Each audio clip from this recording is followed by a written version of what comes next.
Amaram news ఛానల్కు స్వాగతం. ఈనాటి ముఖ్యాంశాలు: రాష్ట్రంలో బీపీసీఎల్ ఆయిల్ రిఫైనరీ, ఐపీఎస్ అధికారి సంజయ్పై ఏసీబీ కేసు, సునామీ బుడతడికి 20 ఏళ్లు, 50,000 ఏళ్ల మ్యామత్ కళేబరం లభ్యం, ఒడిశా గవర్నర్గా కంభంపాటి హరిబాబు, చెక్కపెట్టిలో మృతదేహం కేసులో కొత్త కోణాలు, నెయ్యితో అనారోగ్యం దూరం. నాస్తిక కేంద్రం ప్రారంభించి 85 సంవత్సరాలు అయిన సందర్భంలో 12వ ప్రపంచ నాస్తిక మహాసభలు 2025 జనవరి 4-5 తేదీలలో విజయవాడ నాస్తిక కేంద్రంలో positive atheism, critical thinking and secular reform అంశం మీద నిర్వహించబడును. Registration fee 800 rupees. వసతి అవకాశాన్ని బట్టి ప్రతినిధులు ఏర్పాటు చేసుకొనగలరు. మహాసభలలో పాల్గొనదలుచువారు ఆన్లైన్లో రిజిస్ట్రేషన్ చేసుకోగలరు. స్పాట్ రిజిస్ట్రేషన్ అవకాశం కూడా కలదు. ఆన్లైన్లో రిజిస్టర్ చేసుకున్నవారు మహాసభల రిసెప్షన్ కౌంటర్ వద్ద తమ రిజిస్ట్రేషన్ను ధృవీకరించుకొనగలరు. ముఖ్య గమనిక: ప్రతినిధులు తమ ప్రయాణ వివరాలను రిజిస్ట్రేషన్ సమయంలో తప్పనిసరిగా తెలియజేయగలరు. మరిన్ని వివరాల కోసం ఈ క్రింది నంబర్లను సంప్రదించగలరు. జి నియంత 9490754655, శ్రీమతి రష్మి 9849081733, హరిసుబ్రహ్మణ్యం 9390577119, డాక్టర్ మారు 9848012127. ఈరోజు వార్తలను చూద్దాం. రాష్ట్రంలో బీపీసీఎల్ ఆయిల్ రిఫైనరీ. రాష్ట్రానికి మరో భారీ పెట్టుబడి ఖరారైంది. భారత్ పెట్రోలియం కార్పొరేషన్ రాష్ట్రంలో గ్రీన్ఫీల్డ్ రిఫైనరీ, పెట్రోకెమికల్ కాంప్లెక్స్ ఏర్పాటుకు నిర్ణయించింది. దశల వారీగా 95,000 కోట్ల రూపాయల పెట్టుబడులు పెట్టనుంది. దేశంలో ఇప్పటికే 3 రిఫైనరీలను ఏర్పాటు చేసిన బీపీసీఎల్ 4వది ఏర్పాటు చేయడానికి ఆంధ్రప్రదేశ్ను ఎంచుకుంది. 6,100 కోట్ల రూపాయల అంచనా వ్యయంతో ప్రాజెక్టు ఏర్పాటుకు సంబంధించి ముందస్తు కార్యకలాపాలు చేపట్టడానికి సంస్థ పాలక మండలి సమావేశం మంగళవారం ఆమోదముద్ర వేసింది. ఈ మేరకు నేషనల్ స్టాక్ ఎక్స్చేంజ్ మంగళవారం రాసిన లేఖలో సంస్థ పేర్కొంది. ఐపీఎస్ అధికారి సంజయ్పై ఏసీబీ కేసు. సీనియర్ ఐపీఎస్ అధికారి ఎన్ సంజయ్పై ఏసీబీ కేసు నమోదైంది. వైకాపా ప్రభుత్వంలో అగ్నిమాపక శాఖ డీజీ, సిఐడి విభాగాధిపతిగా పనిచేసిన సంజయ్ ఆ హోదాలను అడ్డుపెట్టుకుని 1.75 కోట్ల రూపాయల మేర నిధుల దుర్వినియోగానికి పాల్పడినట్లు ఏసీబీ పేర్కొంది. అగ్నిమాపక శాఖ నిరభ్యంతర పత్రాలను ఆన్లైన్లో జారీ చేసేందుకు అగ్ని ఎన్ఓసి వెబ్సైట్, మొబైల్ యాప్ అభివృద్ధి, నిర్వహణ, 150 ట్యాబ్ల సరఫరా కాంట్రాక్టును సౌత్రిక టెక్నాలజీస్ అండ్ ఇన్ఫ్రాకు సిఐడి తరపున ఎస్సీ, ఎస్టీ, అట్రాసిటీ నిరోధక చట్టంపై దళితులు, గిరిజనులకు అవగాహన సదస్సుల నిర్వహణ కాంట్రాక్టును క్రిత్వ్యాప్ టెక్నాలజీస్కు నిబంధనలకు విరుద్ధంగా ఆ 2 సంస్థలకు మోసపూరితంగా బిల్లులు చెల్లించి ప్రభుత్వ ఖజానాకు నష్టం కలిగించారని తేల్చింది.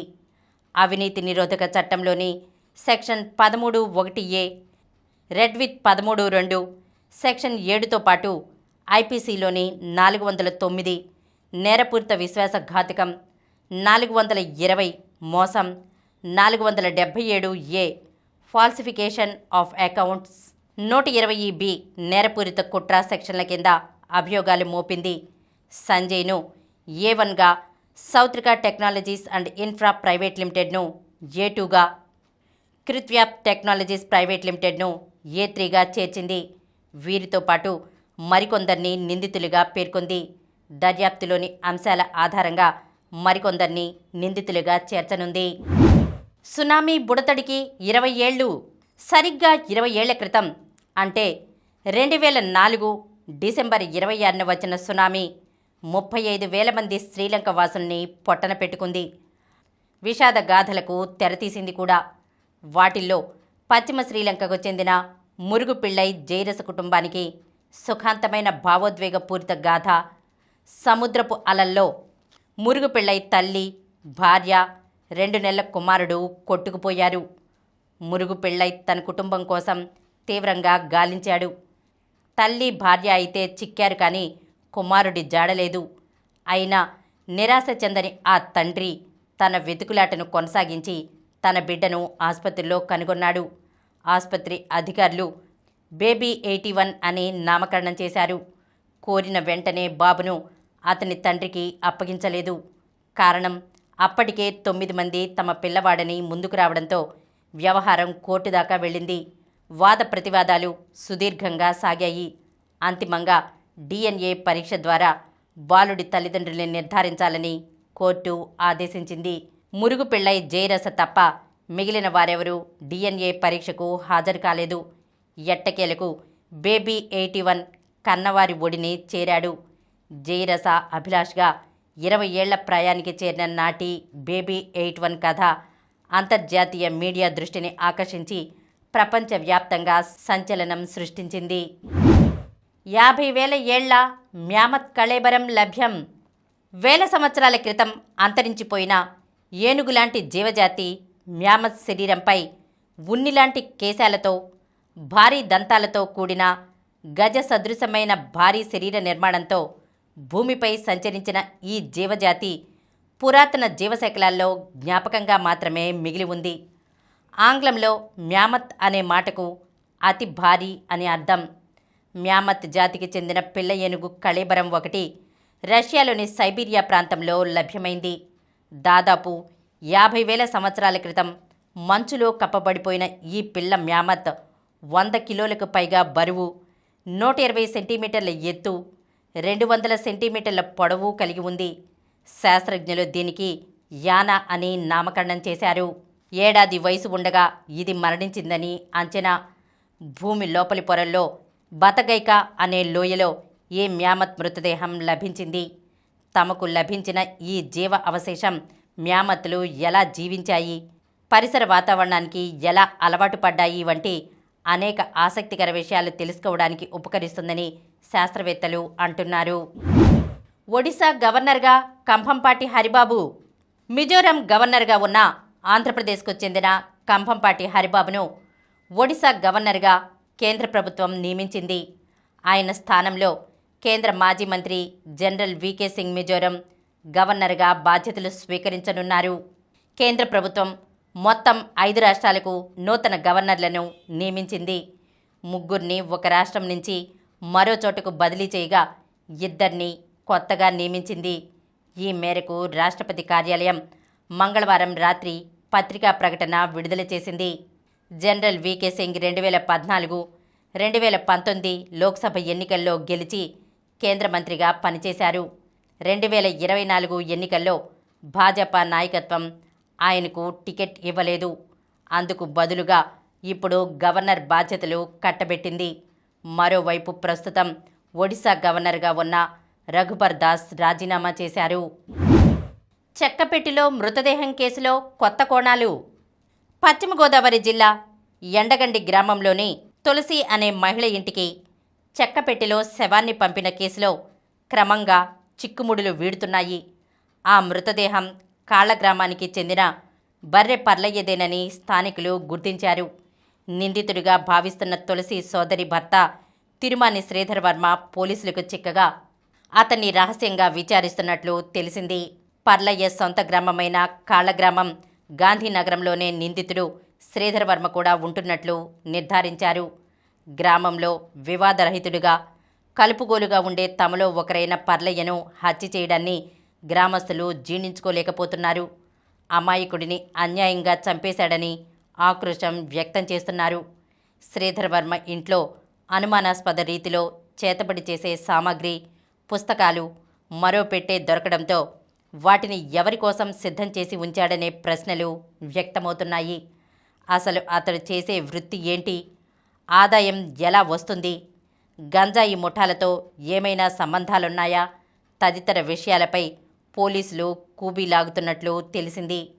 వదిన తులసిని ఆస్తి కోసమే బెదిరించడానికైతే ఒక వ్యక్తిని చంపి చెక్కపెట్టెలో శవాన్ని పంపించాల్సిన అవసరం ఏముంది?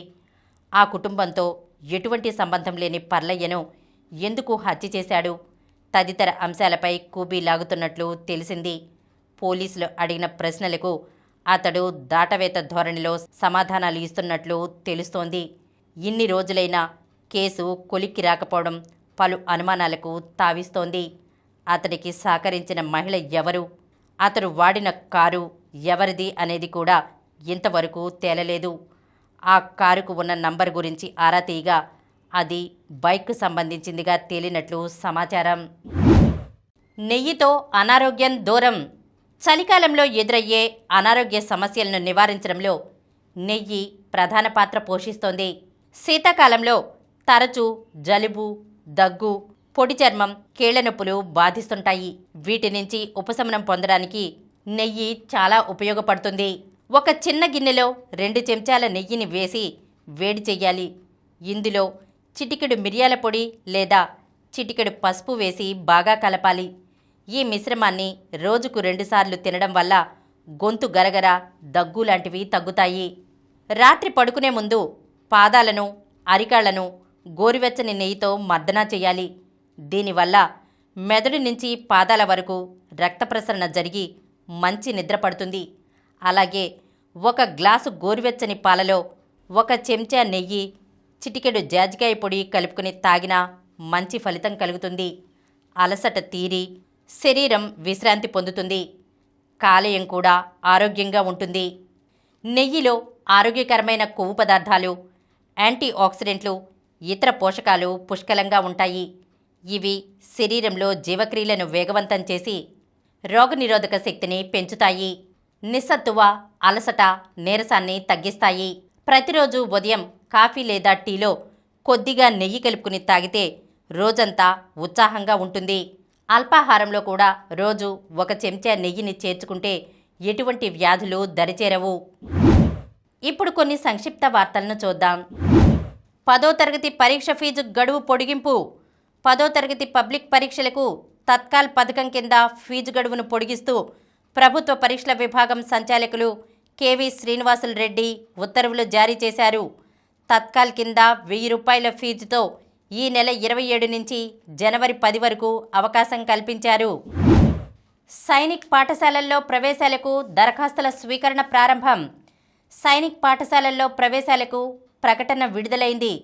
అఖిల భారత సైనిక్ స్కూల్స్ ప్రవేశ పరీక్షకు సంబంధించిన షెడ్యూల్ను జాతీయ పరీక్షల సంస్థ ప్రకటించింది. సైనిక పాఠశాలల్లో 2025-26 విద్యా సంవత్సరానికి సంబంధించి 6, 9 తరగతుల్లో ప్రవేశాలు నిర్వహిస్తారు. ఈ రోజు నుంచి జనవరి 13 వరకు దరఖాస్తులు స్వీకరిస్తారు. ఫిబ్రవరి 23న Bharat versus Pakistan champions trophy schedule విడుదల.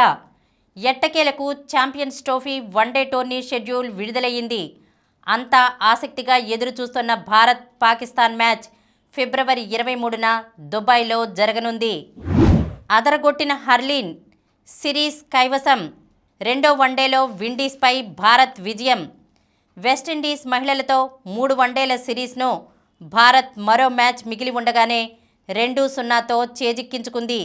హర్లీన్ డియోల్ 103 బంతుల్లో 115 సెంచరీ బాదడంతో మంగళవారం జరిగిన 2వ వన్డేలో భారత్ 115 పరుగుల తేడాతో వెస్టిండీస్ అమ్మాయిల జట్టును చిత్తు చేసింది. అండర్-19 ప్రపంచ కప్ జట్టులో త్రిష. మలేషియాలోని కౌలాలంపూర్ వేదికగా జరిగే మహిళల అండర్-19 ప్రపంచ కప్లో పాల్గొనే భారత జట్టులో గొంగడి త్రిష చోటు దక్కించుకుంది. ఇటీవల ఆసియా కప్ విజయంలో త్రిష కీలక పాత్ర పోషించింది. మరోవైపు స్పిన్నర్ కేసరి ధృతి, పేసర్ షబ్నంలకు కూడా ఈ జట్టులో స్థానం దక్కింది. నేడు ఢిల్లీలో ఎన్డీఏ నేతల భేటీ. మరిన్ని వార్తా విశేషాలతో రేపటి సమరం న్యూస్ ఛానల్లో మళ్ళీ కలుద్దాం.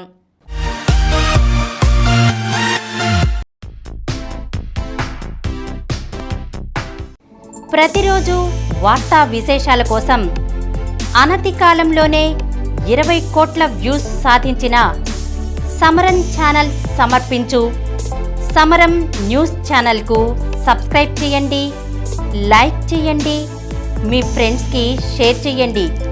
అలాగే ప్రక్కనున్న గంట సింబల్ని ప్రెస్ చేయడం